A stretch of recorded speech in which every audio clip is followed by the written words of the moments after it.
we got castor oil on my belly every night and a heating pad. And, it's not sexy in the bedroom when you're going to bed every night with a stinky, sticky castor oil in your stomach and a heating pad. And I'm traveling, around, and I've got an extra bag because I've got this bottle of castor oil, and I've got to bring extra towels so I don't ruin people's sheets when I sleep in their homes because the castor oil ruins everything.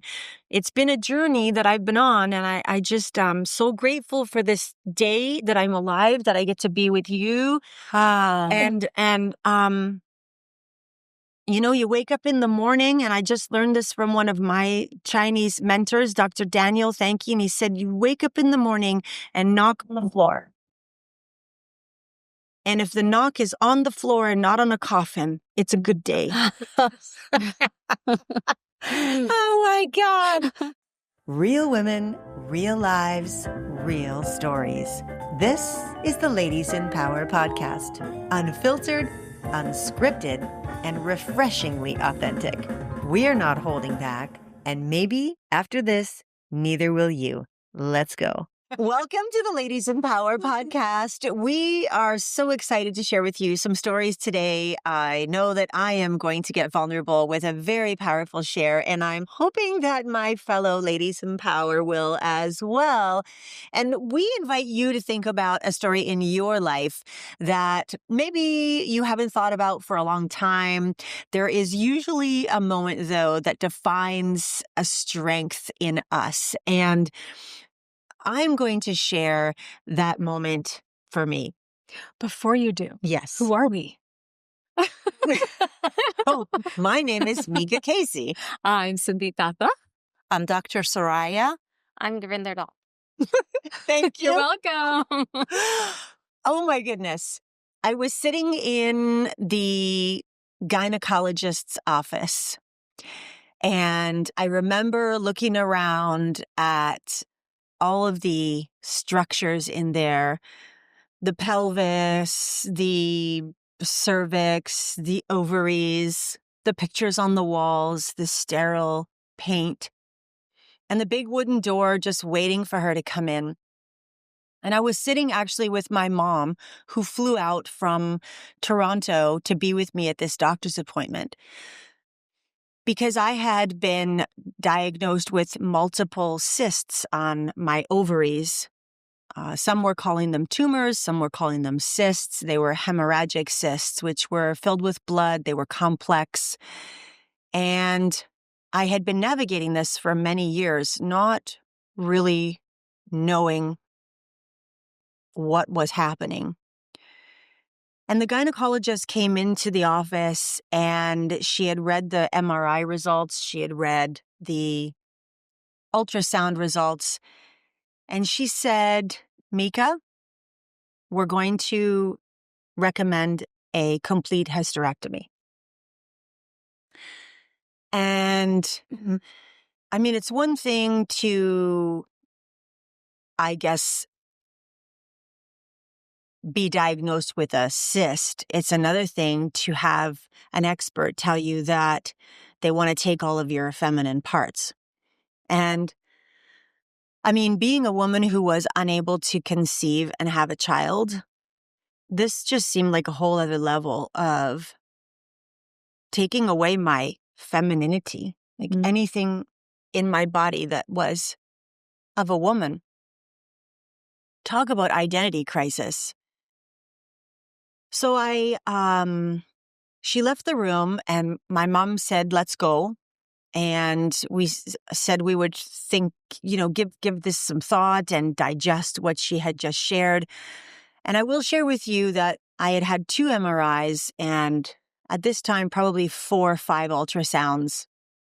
And it had progressed from 4 centimeters to about 8.5 centimeters at this time. And I was doing everything that I could to dissolve and resolve this on my own, when doctors told me that there was nothing I could do. I would have to have surgery. And the first step was laparoscopic. So if you have, I'll speak for me, I had a small cyst, and a laparoscopic surgery with a small cyst up to about 4 centimeters, which is, so your ovaries are the size of an almond.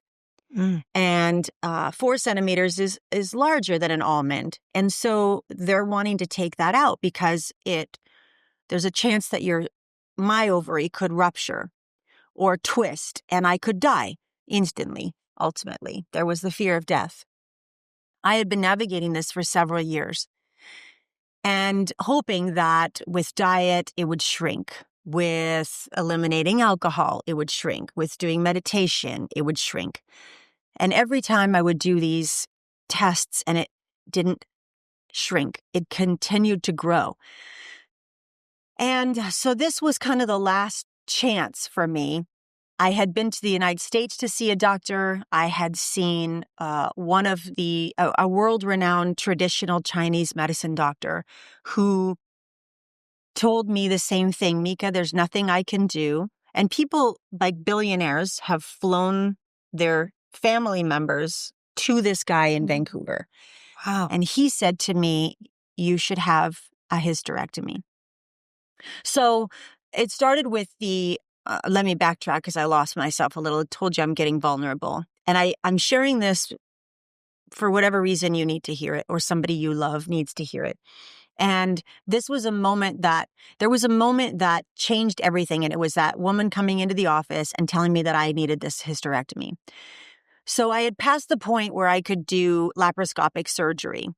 Once it gets to 5, 6, 7, 8 centimeters, and we're talking, like a grapefruit now, the higher risk of dying becomes there. The risk of cancer spreading becomes there because you have this object in your body that doesn't belong. And as what I understand and what it's been taught to me, that's when cancer will sometimes take hold, is when there's things that don't belong and it doesn't know how to respond. And so this was all going on.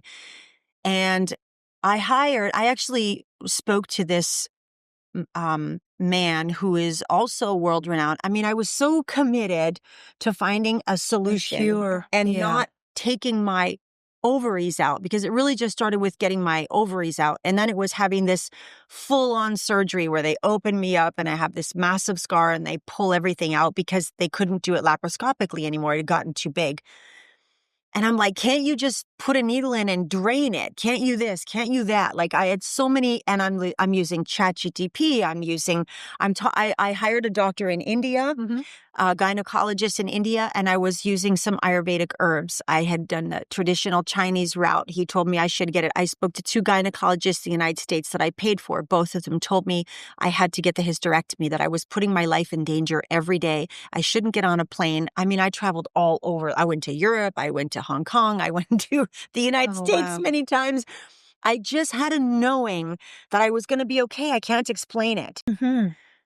I even went to see this pranic healer that Tony Robbins and his wife Sage use. And he's one of the best in the world. And I spoke with him one-on-one and I said, what do I do? And he said, you got to get the surgery. There's nothing I can do for you.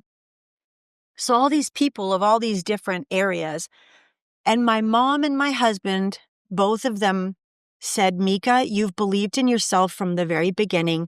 Don't give up now. And I just got my MRI results back 3 weeks ago. I actually went to the United States to get an MRI because here in Vancouver, I got a requisition for an MRI. I was on the wait list. I waited 8 months for the MRI. And then I went to my doctor's office and my doctor wasn't able to read my MRI because he just didn't know how to read it. So he referred me again to this gynecologist for the second time. And I have been waiting. It'll be 2 years. July. We are now September. July was 2 years to when I had the initial requisition. I still haven't seen my gynecologist to read the results from an MRI that was given to me 18 months ago. I'm actually going to see her next month in October. And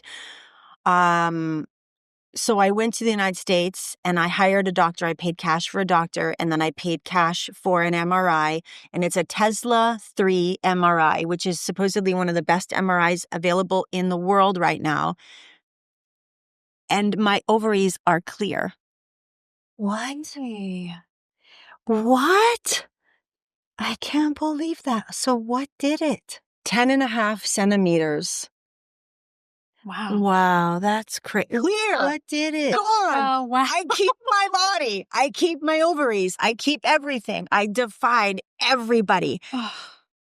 So that was another moment. I just got shivers. That was another moment that just changed everything because you know what? Because I believed. And in the moments that I didn't believe, my family stepped in. My mom said, Meeka, you can do this. My husband said, you believed in yourself from day one. Now is not the time to give up.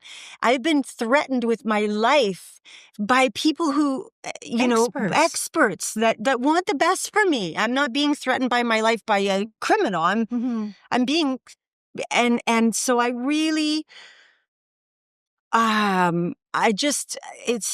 I can't explain it. I don't know what to say other than I believed and I had people believe in me. And, Tony Robbins taught me, if this doesn't work, you try something else. If this doesn't work, you try something else. If this doesn't work, you try something else. You never give up on yourself, ever.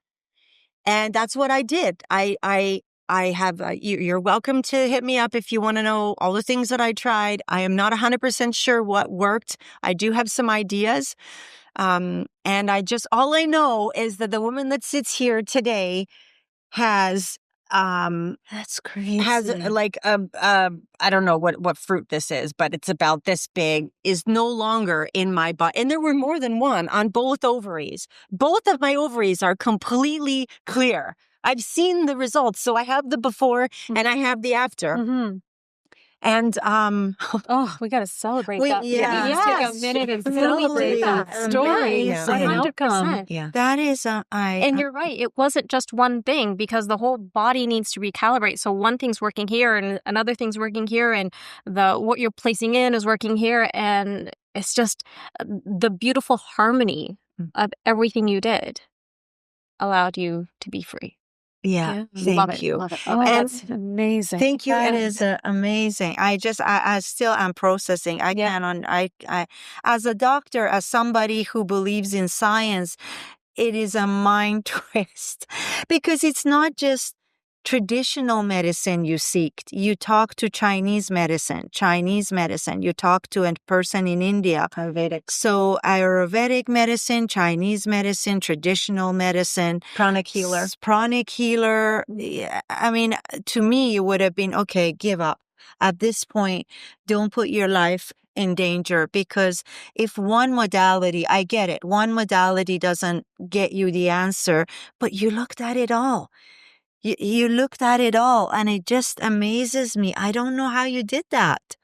What struck me, about your story is this deeper knowing that you have. Yes. And I'm just in awe that you held on to that and you attached yourself to that. And even when there was maybe doubt coming in, you relied on the people that are closest to you. And maybe they were mirrors for you to remind you that that is who you are.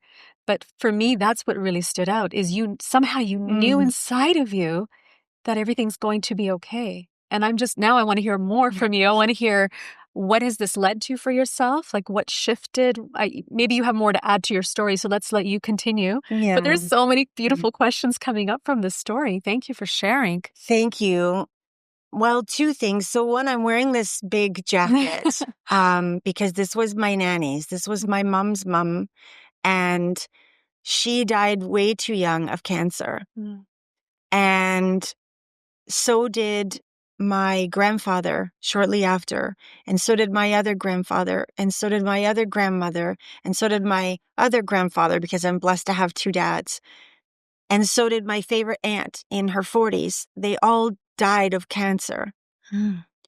And every single one of them went the traditional route that the doctors told them to do. And I didn't want to do what didn't work. Yeah. I had to try something else.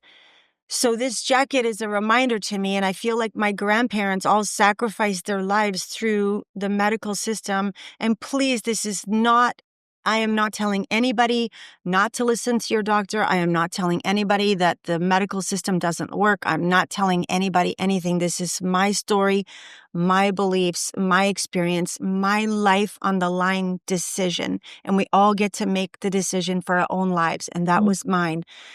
And this jacket I've held on to since my nanny passed, which is more than 25 years ago. And she wore it ice fishing all the time. She's from Newfoundland. And it was a reminder to me in my closet throughout this whole journey. And my mom doesn't even know that. And so that's another thing, is turning that pain into something beautiful. And I don't know what else to say.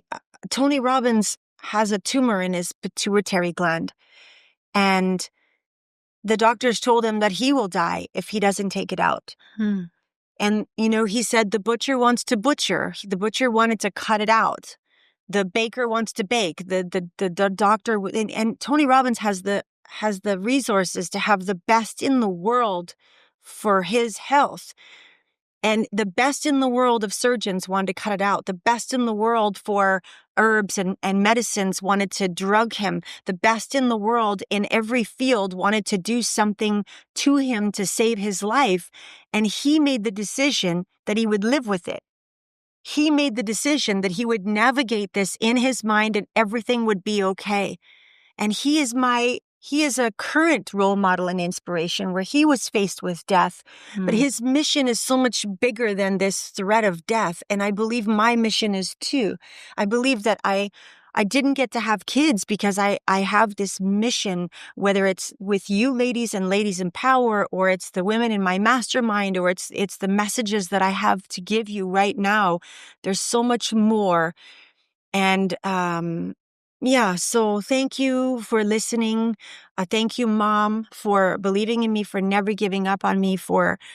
My mom got uncomfortable with the internet. She doesn't like using the internet. She doesn't like using her laptop. And, she got on there and she researched and she overcame her stress and frustration with her tablet and everything else to continue to find herbs. And, we got castor oil on my belly every night and a heating pad. And, it's not sexy in the bedroom when you're going to bed every night with a stinky, sticky castor oil in your stomach and a heating pad. And I'm traveling, around, and I've got an extra bag because I've got this bottle of castor oil, and I've got to bring extra towels so I don't ruin people's sheets when I sleep in their homes, because the castor oil ruins everything.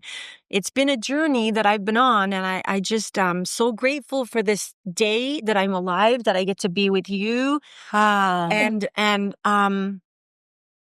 You wake up in the morning, and I just learned this from one of my Chinese mentors, Dr. Daniel Thanky, and he said, you wake up in the morning and knock on the floor.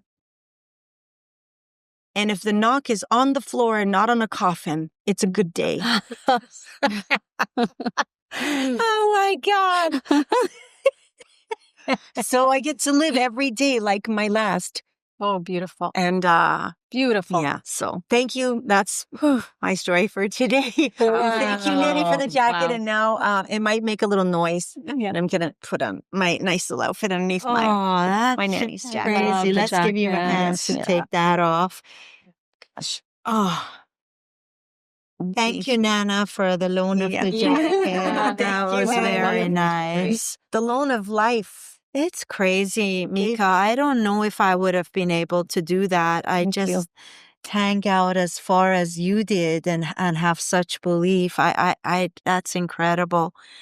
You hear stories like that, but you're the first person that I know, not in books, that have done this. We shared Dr. Joe Dispenza and his book, How to Be Supernatural, and he gives many stories of people who did this, who healed themselves. And you're the first real live person. So let's just talk to her for a good Oh my God. Gurvinder loves touch too. I remember. Yeah, that's right. It's right there. You don't have to read it in books and doubt that happened. It's incredible. Thank you for sharing that. Yeah, thank you for sharing. Thank you. Wow, what a way to start. What a way to start. Maybe we should have left her for the end. I really think we should have just made Meeka speak at the end. But who wants to go after that story? Well, as you were speaking, I was connecting the dots on 2 stories, and I wasn't expecting to even think about one of them. So I'll share the moment that something shifted for me. And last summer, my husband and I took a course with this sort of spiritual guide coach. It doesn't matter the title. We think he's brilliant. He's just a wonderful human being. Ehsan Anwar. We follow him on Instagram, and he does meditations. He does breath work. I was fairly new to this, in the last 2 years, and in the breath work and meditation session, it was a guided meditation. For me, through this process, he takes you right within you. You're searching for something. There was a moment where I heard a voice like so crystal clear, and it just said to me, "You're playing small." And as I was in the meditation, I remember just being so startled. Like, startled is the word I can think of. I was so shocked, but somehow not surprised. And so, in the meditation, I'm still in there and I'm kind of trying to decipher like what I'm playing small, I'm playing small, I'm playing small. Yet there was something even deeper with me in me knowing that. And when I came out of that, I just had this like instantaneous like moment of, you need to live your life. You need to live your life. And connecting of the dots happened because not long after, I'm going to make a very, very long story super short, but I went in to get an ultrasound because I was feeling some sensations in my right breast. And I got a call back very quickly, and it had happened that a family member and a friend were with me. So they saw my face drop because they got a call saying, you need to come in. We may be doing a biopsy on you tomorrow, and you may be meeting with oncology surgeon. So these words are coming out, and I'm like, I just had an ultrasound. I just had an ultrasound. What's happening? So went in, and right away, the oncology surgeon did an exam, a physical exam. And I know this was a mistake on her part, and I don't want to hold her to this. And everybody's human. But she says to me, you have breast cancer, right? Oh, God, you have got to be joking. And I said, I'm sorry, what? And she goes, well, you have breast cancer. 95% chance you have breast cancer.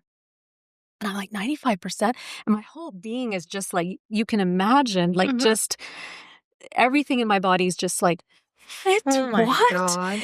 And somehow I held it together. My girlfriend had brought me, and my husband, I didn't even, was like, oh, I'm just going to get like a follow-up to this ultrasound.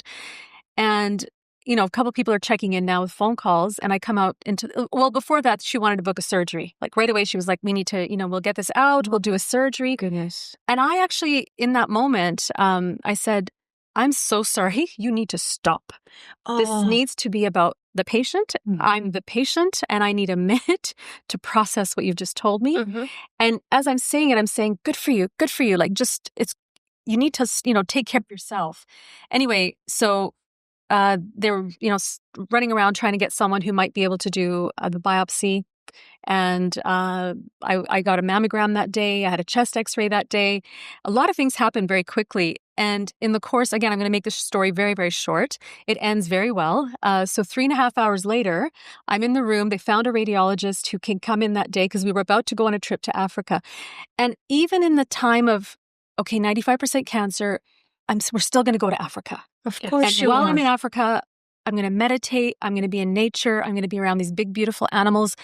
There will be some healing. There will be something that happens. It's going to be good. We're not going to cancel that trip. It was literally days away. So he comes in and he's, prepping, and he's trying to find where the spot is, and he can't find it. He goes, I can't find the spot. And I'm like, that sounds like a good thing. Right? He goes, yeah. So he starts showing me, he goes, see, if I stopped it here, that would look like a spot. If I stopped it here, this is clear. I don't see anything on you. He goes, I can't do a biopsy on you. And I'm like, can I hug you? And so I just gave him the biggest hug, and he was just, give me a minute, went to check my mammogram results that day. And he said, there's nothing showing on your mammogram. Oh my But gosh. ladies, what I'm saying is that meditation, it tells me you're playing small. And then I have these 3.5 hours of contemplating life, mortality. And I tell you, like, I came out of that experience a very changed woman, at least with a very different perspective of how I'm going to live my life going forward. We fast forward 2 months to our high tea, where you said yes. where the conversation about this podcast came up. Oh my God. And like I've said this before, I'll say it again here, that you asked, ladies, would you like to do a podcast? And immediately I was like, no chance. Like, what is a podcast? No, thank you. But I heard the voice, and the voice reminded me, you're playing small. What have you got to lose? So I said yes. And here we are. And since starting the podcast, and then since launching the podcast, and then putting the podcast out on these channels, this needs a whole other podcast, because so much has shifted in me from that. That has taken care of what will people say, because I've always been very private, social media, private life. And now I've thrown myself out there for public consumption. And, I'm really at a place where I'm okay with, oh my gosh, I love her. I love the way she speaks. Or, oh gosh, she says that a lot. Or look at the way she moves her hands, but I'm okay with all of it. And these things happening in my life are such gifts from the universe, from the creator, from God, that I've chosen not to ignore them. And I'm so grateful that I haven't. And the things that are coming into my life as a result of that shift in attitude and perspective from that instant in that meditation, and then following up with the experience with the pseudo diagnosis that was way wrong. Yeah, not even close. So what a great story. Another great story, another great ending. But again, I'm holding my breath. I just can't fathom. Yeah. So my question is this a nurse that came in to talk to you about the It was an oncology surgeon, a doctor, specialist. That blurted out that you had. She blurted it out. Was she a younger girl? It doesn't even matter. I mean, I just don't understand. Like, was an oops. It was a huge. It was an oops. What if you had a heart attack right on the spot? Yeah. It was a moment, I think, where she might have forgotten that there's a human that she's talking attached. to. There's an actual human with emotions and feelings. And I don't know how she came to that morning. I don't know what brought her there. I don't know her situation. So I'm not going to judge her. What happened for a good reason. That's what I believe. And I'm sure if she's any kind of reflective person, she's going to think about what came out of her mouth that day.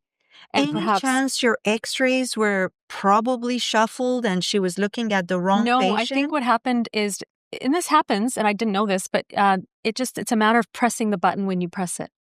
And the radiologist showed me, he goes, see, if I press the button here, it might look like you have a shadow here.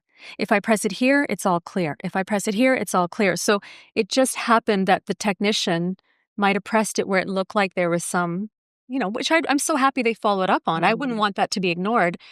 But the part about being told I have a 95% cancer diagnosis, and then I got an opportunity also to step outside of myself and witness how I handled that news in that moment. Mm-hmm. Yeah. And I was giving strength to my dear friend and my sister, and kind of just saying, it's going to be okay. It's going to be just fine. I'm really happy this is happening.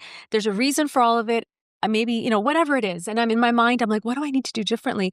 But when you're faced with your mortality, and I already think about the end of my life before this experience, so now it's just really highlighted. There's a spotlight on it. I always have thought, would I be happy with the life that I've lived? Mm. And after that meditative experience, and after the experience of being diagnosed and then not being diagnosed, it really I think, catapulted live your best life. And now any thought that comes into my mind, any compliment I want to give someone, I'm already like this, but now I'm hyper about it. Like, I love you come out of my mouth all the time to people that maybe don't even know me that well. And they're probably thinking, wow, she says I love you a lot. I know. I never used to say it to my mom because I'd be so shy to say it to her. We weren't a real I love you family. But now it's like, I love you, Mom. Love you, Mom. Oh. My brother, I love you. And, it just, I don't hold back. And that to me is the really beautiful outcome and gift of this circumstance. And I'm grateful for it. And so we learn from it. And I think We're meant to have these lessons.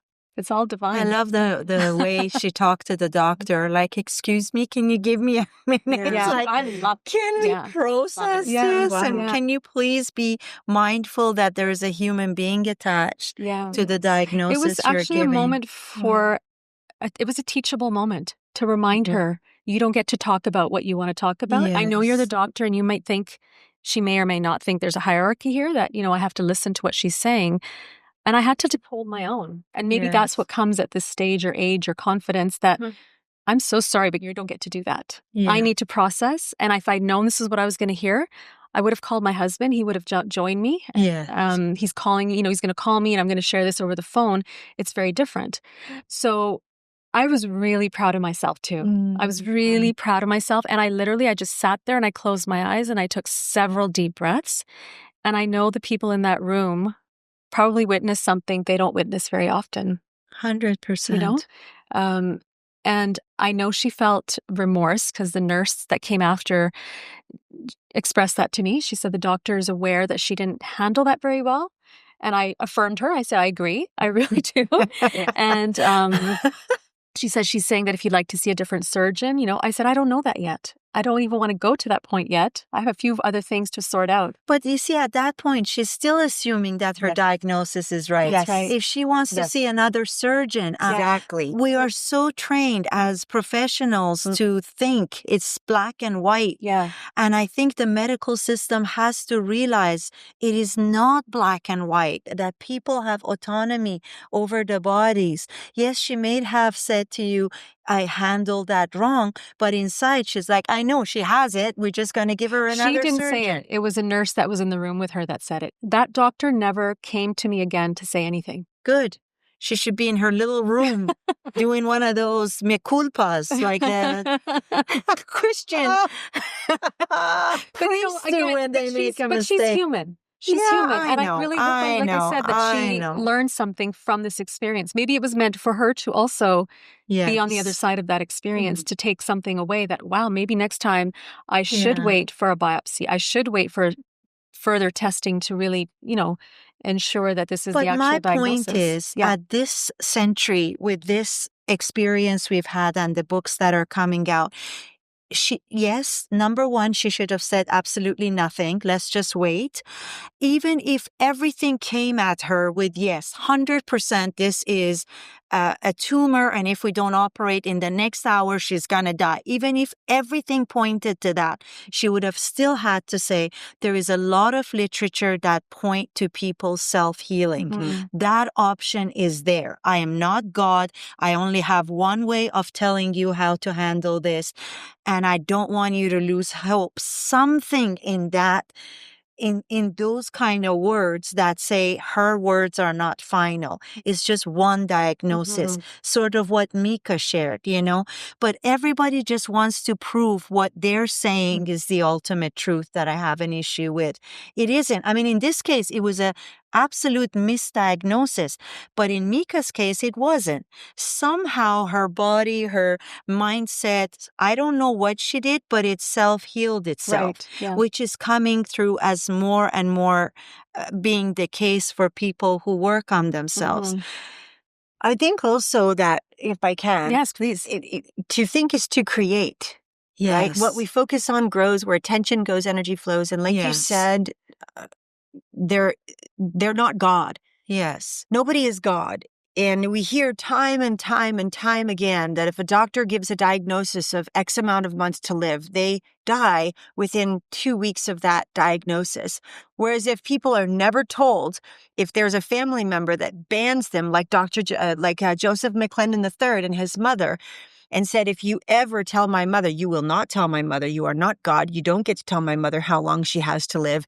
And so nobody told her, and she lived 11 years, I think it was. Yeah, when she was only supposed to live 2 years or something like that. And we hear that over and over and over again. So to place in somebody's mind that they have 95% of something, or 8 years to live, or 8 weeks to live, or 8 hours to whatever the case may be, that is one opinion.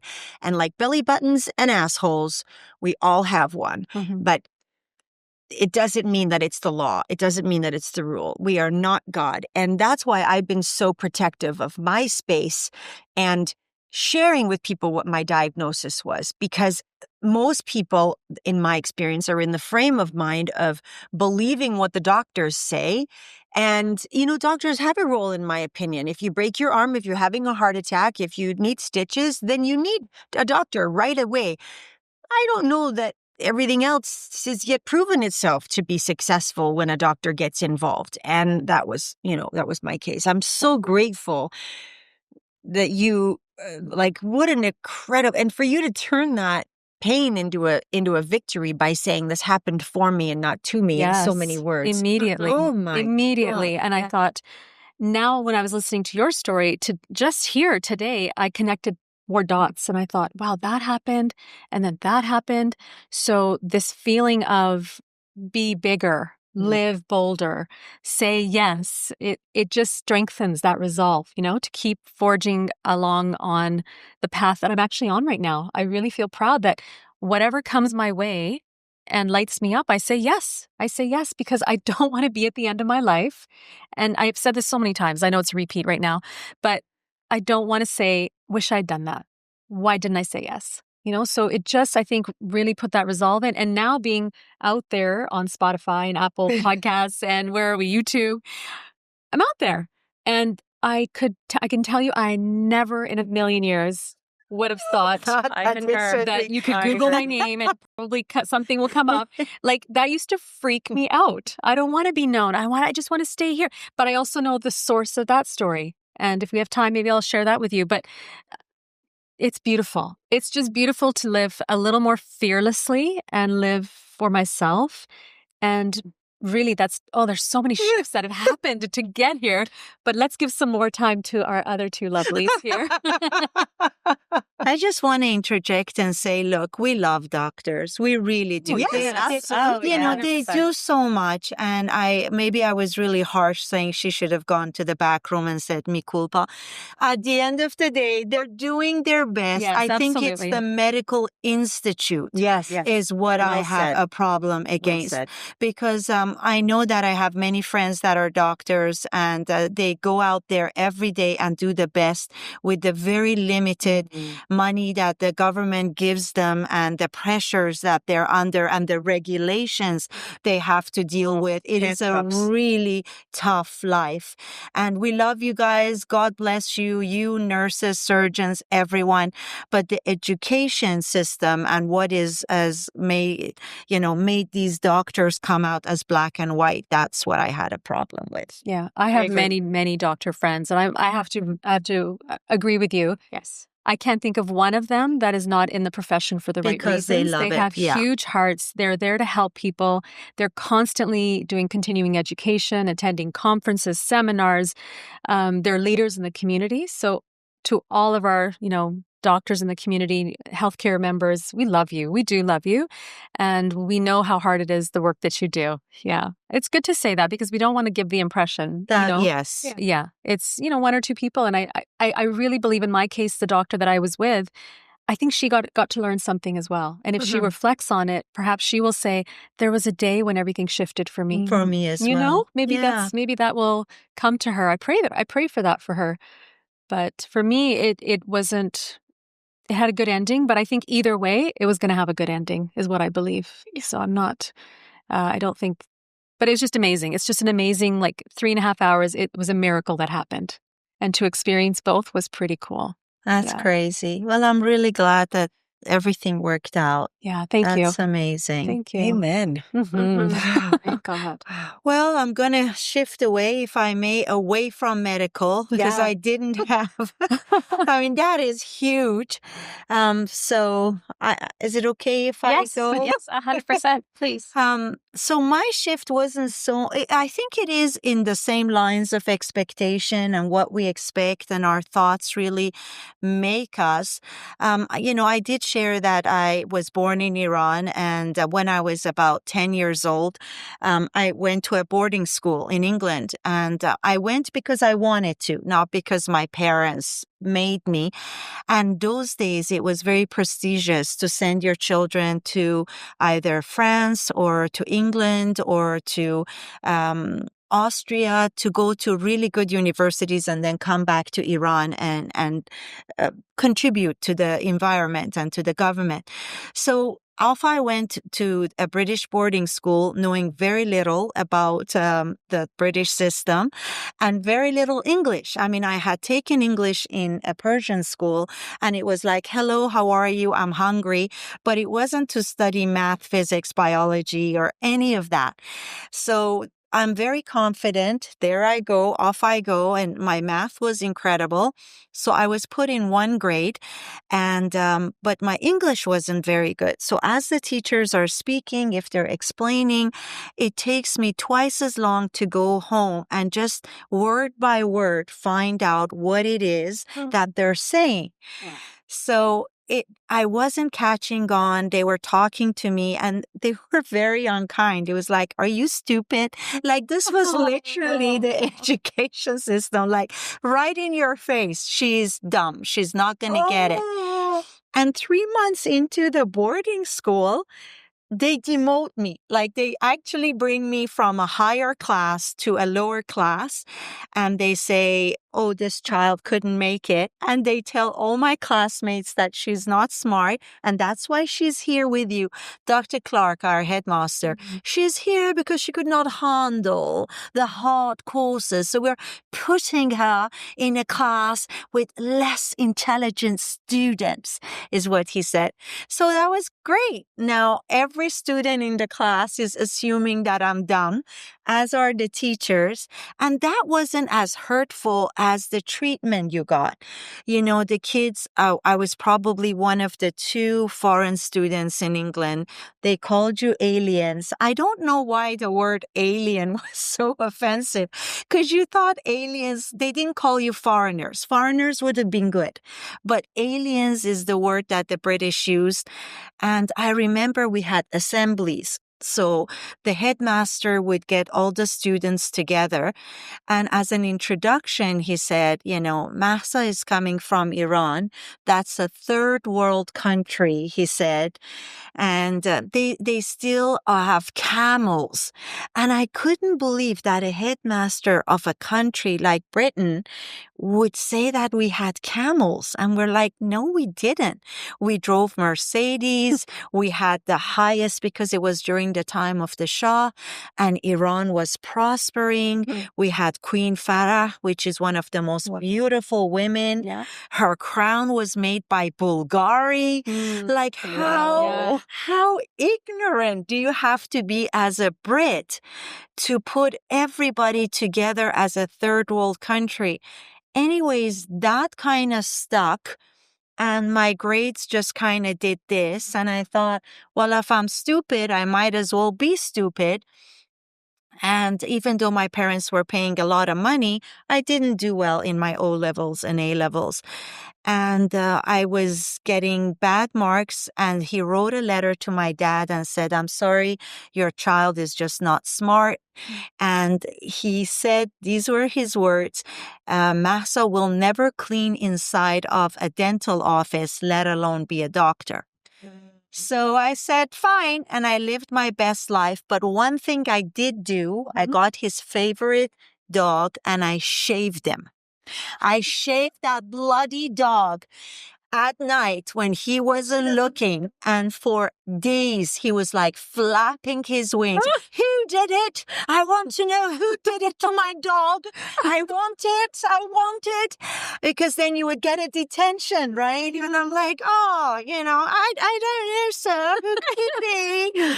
Anyways, they caught me out and they had like a week of detention. Oh, of course. Who else would be against the man? Oh my God. We come to Canada. There is a huge revolution back home, and my parents can't stay there anymore. The regime changes. Unfortunately for the Iranian people, to this day, we really had wonderful king, and we lost him.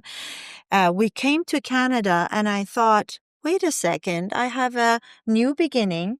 No one knows me here. I wonder what it would be like if I pretended I was smart. And just that little shift in my brain. And I said, that was the label the British gave me. I'm not in Britain anymore. I'm in Canada. And just that little shift, I said, let's see if we can make it. A plus, A plus. Wow. Within 6 months, I went to Langara first because I landed here in January and I wanted to make second year at UBC. No problem. Bam, second year. And then it was a bachelor's in genetics. Bam, no problem. Honors in education. No problem. Dentistry, yes, acceptance. And then I got my dental degree from UBC.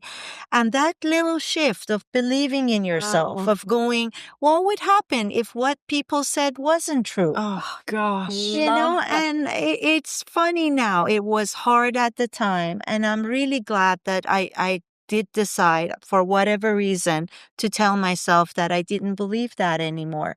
That what they said, you're ugly, you're this, you're that. And it's just that little 1 degree shift can make such a big difference in your life. Yeah. Beautiful. Yeah. God, I can't believe that. Yeah. How did you make that shift? For people out there that are thinking, well, how do you not listen to this prestigious school dean and all? Oh my gosh, your story's incredible. Yes. Yeah. Where did you get the idea? I'm in Canada now. What if I was smart? What if he was because you're a faculty teacher, professor at UBC. You have a thriving practice. You employ dentists. You are complete opposite of everything that ding dong said to you about you. Oh my gosh. What do you attribute that to? I think the revolution had a big part because I was comfortable where I was. My parents were well off. As I mentioned, they paid a lot for this school. And with the revolution, we lost everything. So overnight, you come from prosperity to being poor. You come from your parents having drivers. And I don't mean this to be pompous. Living in a country like India or Iran or even Spain, it's different. You can afford drivers. You can afford cooks. Your tax system is not so awful. You keep a lot of your money. So my dad was a surgeon back home and my mom never worked. She worked when she wanted to as a beautician, but we didn't rely on her money. So Iran was prospering and we had, like I say, a driver, a cook, we had nannies. And all of a sudden you come to Canada and you're like, your mom is crying every day. You've lost absolutely everything. The little money they could struggle in is because mom hid some gold coins in her bra or she managed, we had one apartment in England when we were studying. They sold that to be able to bring money into Canada because everything else was confiscated. Everything else. The Iranian reals just fell overnight from 2 months to 4,000 to now 40,000. 40,000 reals for 2 month. It was just madness. And the shock of it all. And I'm like, wait a second. If someone's world can change overnight, when you go from absolute richness to poorness overnight, the only thing that stays with you is your education, what you build yourself to be.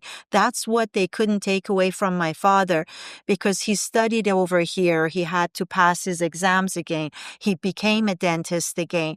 And that shift, like just seeing everything around you crumble, I'm like, wait a second, why do I hold so tightly to one idea when nothing is permanent? Our wealth wasn't permanent. Our house wasn't permanent. Our country wasn't permanent. Forget all of that. Our king, his kingdom wasn't permanent. It was just overnight. Everything changed. So why is my idea of me so permanent? And right there and there, it was gone. No, I'm not stupid. I can't be, and I can't not help my family. I need to be better. I need to get myself out of this hole because they couldn't help me anymore. Mom and dad were struggling by themselves. Wow. Yeah. So, yeah. That is an incredible story. That's an incredible story. So inspirational. Thank you. Mahsa, when you're telling the story now and you hear yourself sharing the story out loud, what's coming up for you as you tell it? Anything? I'm just thinking my life would have been so different, guys, if I didn't have that belief.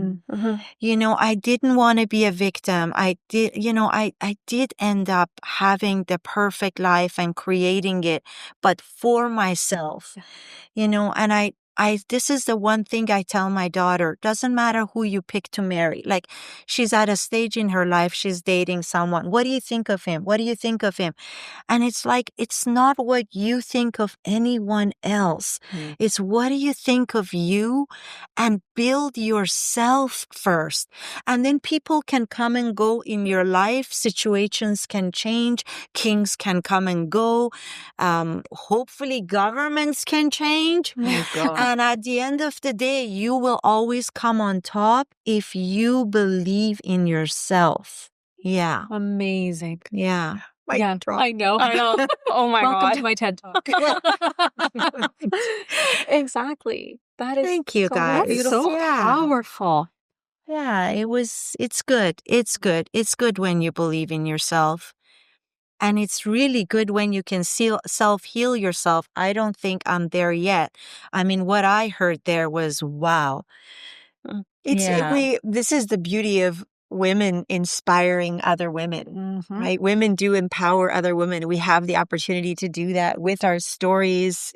It's what are we focused on? Are we focused on the success of our story, the turning points, the pivotal moments that can change everything? Even if it's changing it for the bad in the moment, if we're willing to look, there's going to be grace in that moment. There's going to be a lesson. There's going to be cause for celebration down the road in that pain point, in that moment, that whatever it is. And we women can support each other through those moments, celebrate each other, remind each other that the victory is near. This moment sucks, and maybe don't say it in the moment. This is happening for you. You know, you'll see later. Maybe you need to give it a little time. Not say it right in the moment. Right in the Nobody's moment. going to say the 10-year-old, you're going to see one day that this is a good thing. Maybe not. Not going to get it at that moment. No. But down the you road, could be you planting see. a seed, though. Yes, You know, yes, like yes. I always say to somebody who's going through it, I always say, you know, I've realized that life, sometimes you enter a tunnel and it's dark and you don't see anything, but you know a tunnel is a tunnel because there's an in and an out. Oh, I love that. And so sometimes the tunnel's so long you can't see that round out, but it's there. It's there. So keep moving, knowing that the end of the tunnel is coming. And that's the kind of image that always comes to me to help someone. And I'll say, right now you're in the dark. It's okay. Maybe there's a lot of gifts to be had in the dark. Yes. Maybe, you know, be present in the dark. Don't keep thinking about the opening to get out. Maybe this is where a lot of good stuff is happening.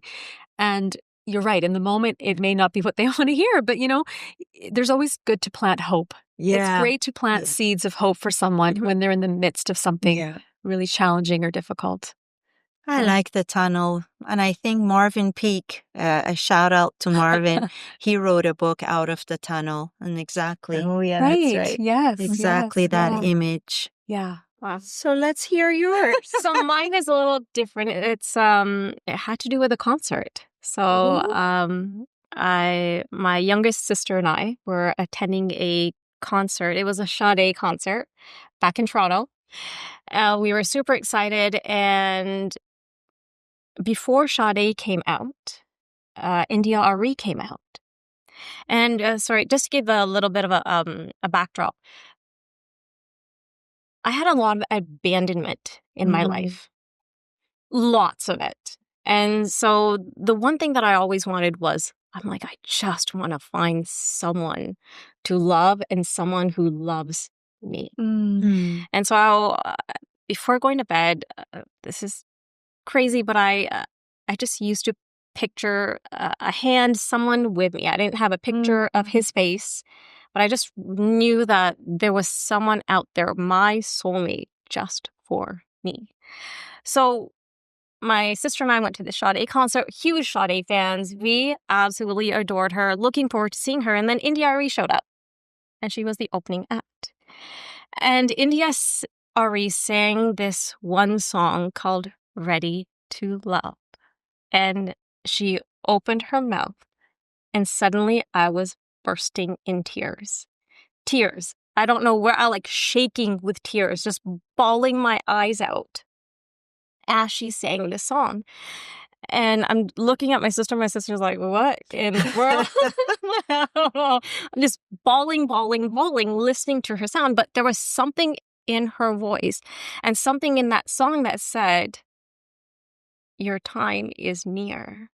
Something is going to shift.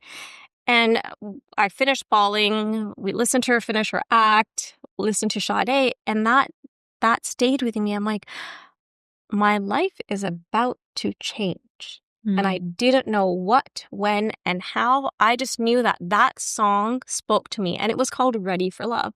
And when I went home, I purchased everything, all of her album, and I read the lyrics, and I said, yes, that is exactly what I'm looking for. And yes, I am ready for love.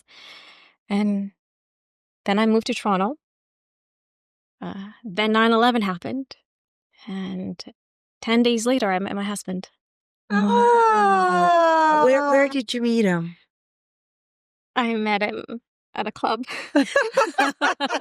Of course. Oh dancing to the same song, perhaps? No, we were, I had met a friend of mine from high school who was in her third year of dental school, downtown Toronto. I was on Dundas Street. We were in Chinatown with my roommate, and I saw my my high school friend, and she's like, I'm in dental school. I'm like, oh my God, that's awesome. And she's like, you're coming out with me. I said, okay.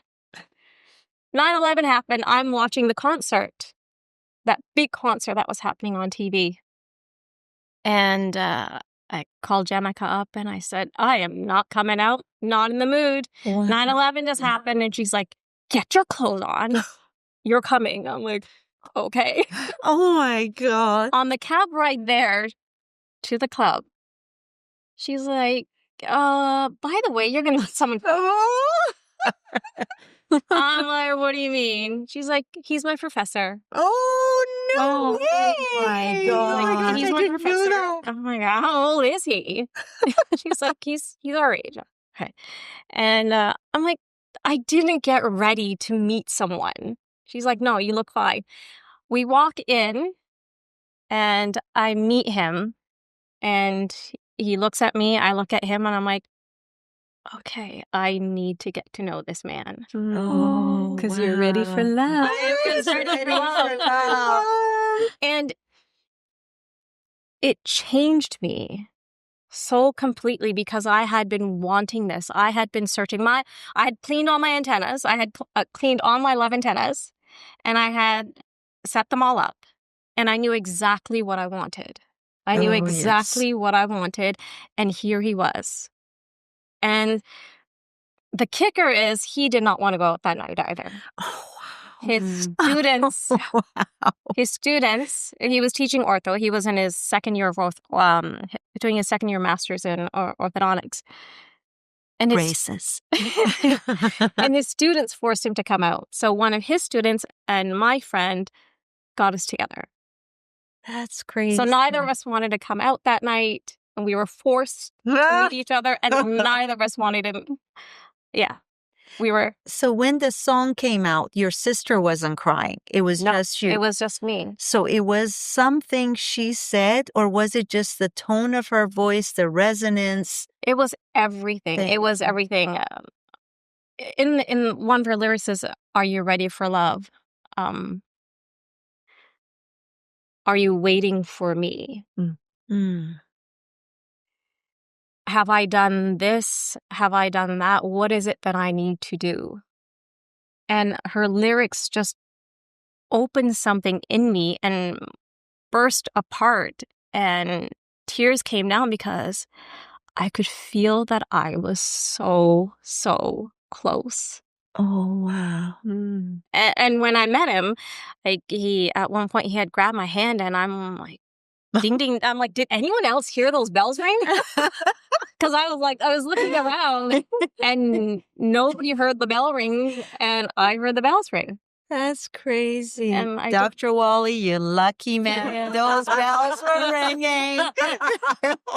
Good thing you listened to your student. Yeah, exactly. Yeah, right? Exactly. Thank God we listened to our friends. And so I thank Jenica.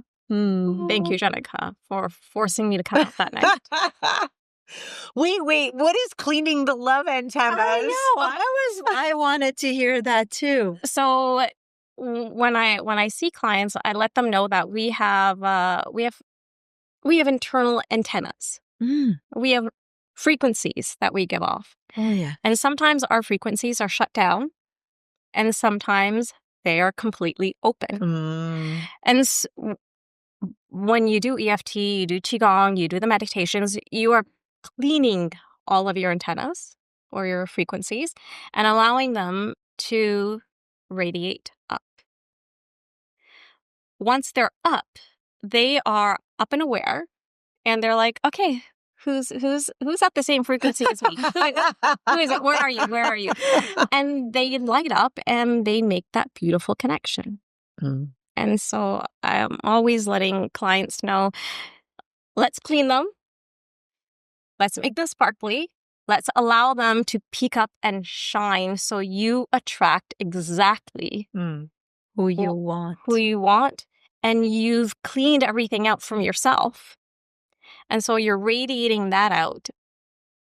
And someone else is going to receive those messages, those frequencies, and come join you. I just love watching you talk about this story. Like, this is the most joyful, animated enthusiasm I think ever seen from you. You're so lit up right now. I mean, you're usually lit up in a very calm grounded way. Yes. This is like a different kind of lit up. So I'm really enjoying hearing your love story. And we're going to be celebrating. Sunday is our 24th anniversary. Wow. But you're only 25. How did you I don't know how it happened. My God. A meeting. Yeah. Oh my goodness. How wonderful. Yeah. So I was ready for love.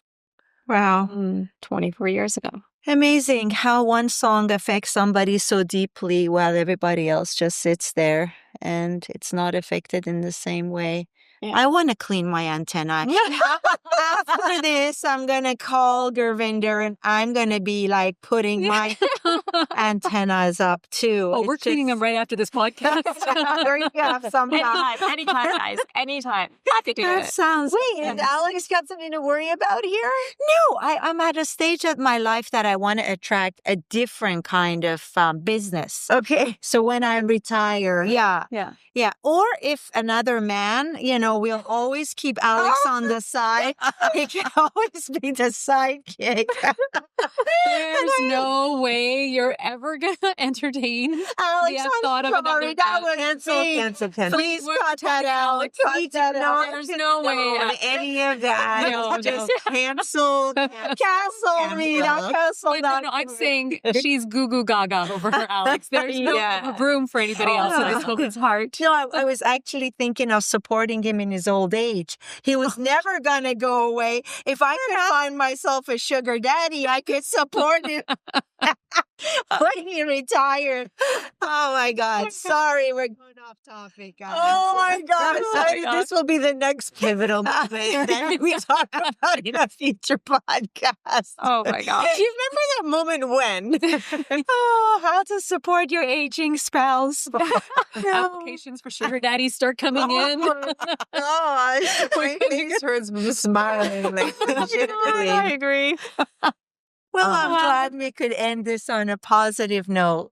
Yeah. What a beautiful stories we've shared today. Absolutely. Any final thought? I mean, for you, the listener, the watcher, if you're not looking, you're just listening as you're driving or doing dishes or whatever you're doing, thank you for listening. And please think about a story or a moment in your life when you were, you can trace back, like Sandeep was saying, connect the dots to all the things that have happened, because there's always a ripple effect if we're willing to look back.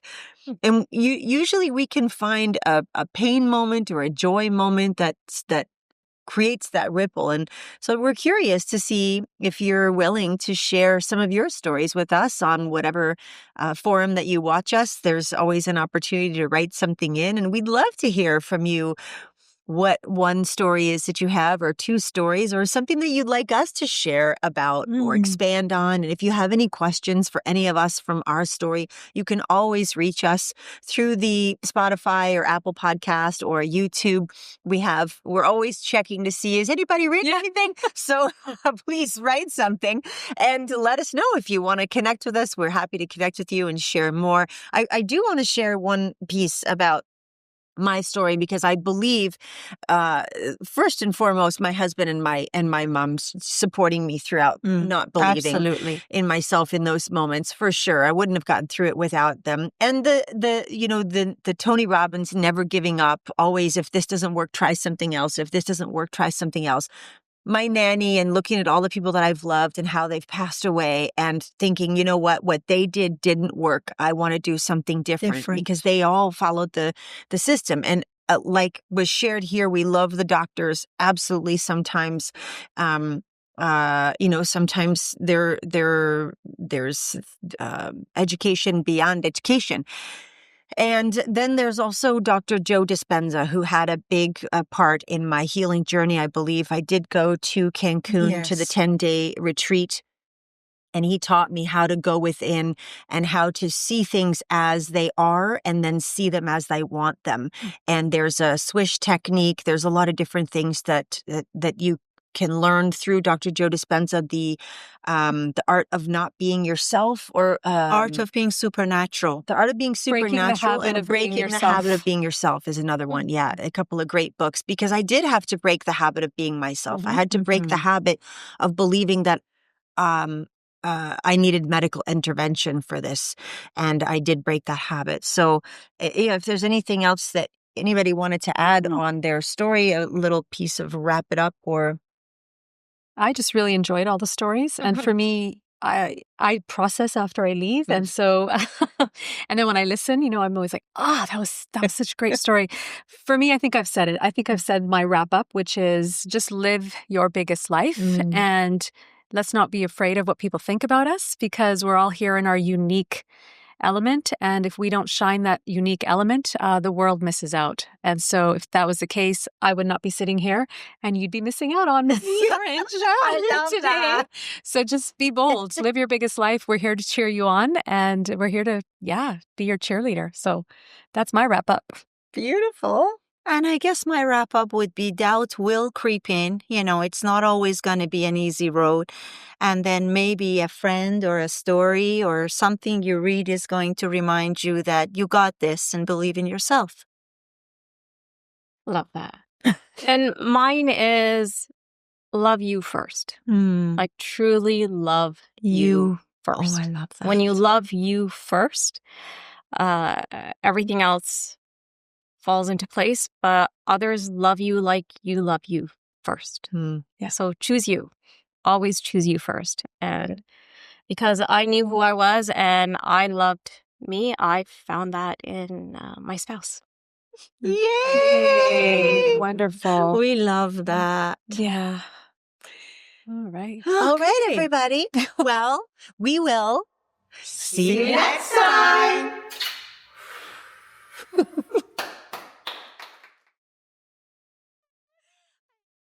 The views shared on this podcast reflect our personal experiences and opinions. This content is not a substitute for professional advice. Please consult a qualified expert for any medical, legal, or mental health concern. If this conversation spoke to you, please follow the Ladies in Power podcast and leave us a review. Your voice helps more people find this sisterhood and these conversations. Together, we rise. And remember, your voice matters here.